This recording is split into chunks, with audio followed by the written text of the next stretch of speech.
വേനൽ രൂക്ഷമായതോടെ വാമനപുരം നദിയിൽ ജലനിരപ്പ് ഗണ്യമായി കുറഞ്ഞു. വരും ദിവസങ്ങളിൽ ശുദ്ധജല വിതരണ പദ്ധതികളുടെ പ്രവർത്തനം മുടങ്ങുമെന്ന ആശങ്കയിലാണ് പ്രദേശവാസികൾ. 15ഓളം ജലവിതരണ പദ്ധതികളാണ് വാമനപുരം നദി കേന്ദ്രീകരിച്ച് പ്രവർത്തിക്കുന്നത്. കനത്ത വേനലാണ് കേരളത്തിലുടനീളം. തിരുവനന്തപുരം വാമനപുരം നദിയിലെ ജലനിരപ്പിൽ വലിയ രീതിയിലുള്ള കുറവാണ് ഇപ്രാവശ്യമുണ്ടായത്. പരവൂർ പുഴക്കടവ് മുതൽ പൂവൻപാറ പാലം വരെയുള്ള ശുദ്ധജല വിതരണ പദ്ധതികളുടെ പമ്പ് ഹൗസുകൾ നദിയിൽ പ്രവർത്തിക്കുന്നുണ്ട്.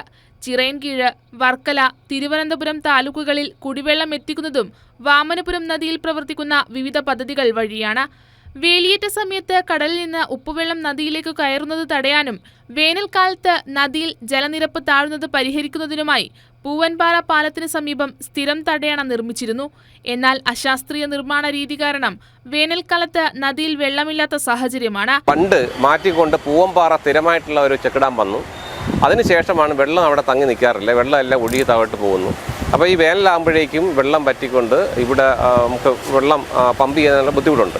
അടിയന്തരമായിട്ട് സർക്കാർ ചെയ്യേണ്ടത് ഈ പമ്പ് ഹൗസുകളുടെ സമീപത്ത് ഒരു ചെക്ക് ഡാം കൃത്യമായിട്ട് നിർമ്മിച്ചു കഴിഞ്ഞാൽ നമുക്ക് വേനൽ സമയത്ത് ഈ കുടിവെള്ള ക്ഷാമം പരിഹരിക്കാൻ കഴിയും.